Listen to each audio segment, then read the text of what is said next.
Avengers Endgame, the closing chapter in the Infinity Saga, is finally here, and it includes a ton of Easter eggs, cameos, and callbacks to the 21 previous films in the Marvel Cinematic Universe. So we've narrowed our finds down to just the biggest ones. Obviously, full spoilers ahead. We're in the Endgame.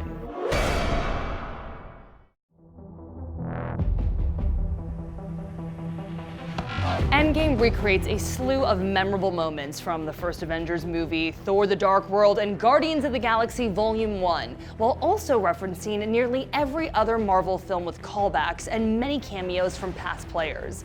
Those cameos include Tom Hiddleston, who reprises his role as Loki for scenes set during the events of both Avengers and Thor: The Dark World. Loki even makes off with a Tesseract at one point, but that's for another piece to explore.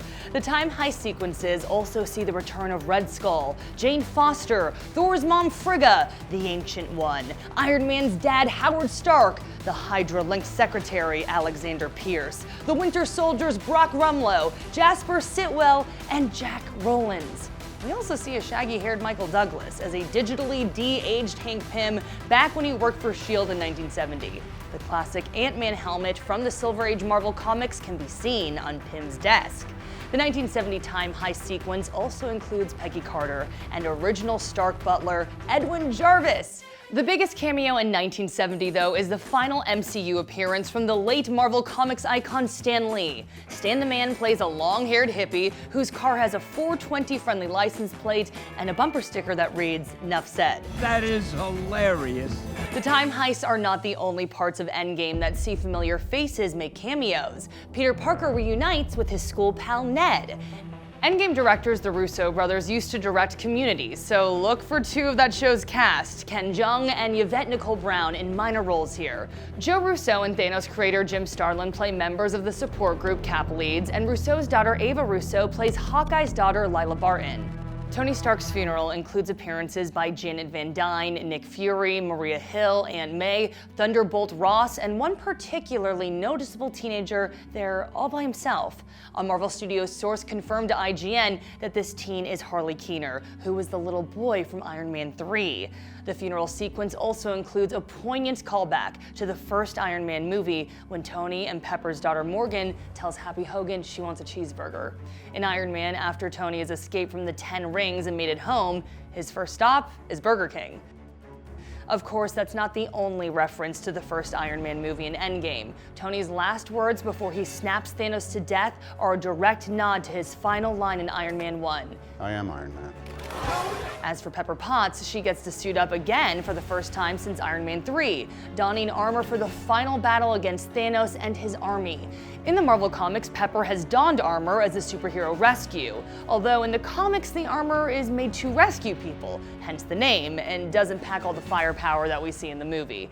Elsewhere, the Asgardians who survived both Ragnarok and Infinity War have found a new home on Earth, and it's a location seen before in the MCU. Their community of New Asgard was originally the Norwegian village of Tunsberg, which was the site of a battle between Odin's army and the Frost Giants in the first Thor movie. It also appeared in Captain America: The First Avenger, when Red Skull rolled into town to steal the Tesseract. Norway is also where Odin died in Thor Ragnarok. New Asgard does have a Marvel Comics precedent. In the comics, Asgard relocated to Earth as a floating city above Broxton, Oklahoma, while the name New Asgard came from an alternate universe Asgard that merged with New York City. Endgame's 1970 time heist takes place at Camp Lehigh, the secretive New Jersey military base, which, in the first Avenger, served as the birthplace of Captain America. Then in the Winter Soldier, Cap and Black Widow visit Camp Lehigh, where they find that Hydra bad guy, Arnim Zola, uploaded his mind into a supercomputer. But Endgame's most fun Cap callback is from Captain America: The Winter Soldier, when Cap gets into the elevator with all the Hydra agents. The audience is poised to believe they may see a replay of that film's awesome elevator brawl, but instead, Cap says, "Hail Hydra," and makes off with Loki's scepter without throwing a single punch.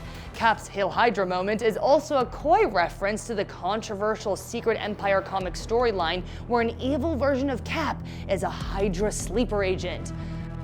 There's a more emotional callback to the Winter Soldier at the very end of Endgame.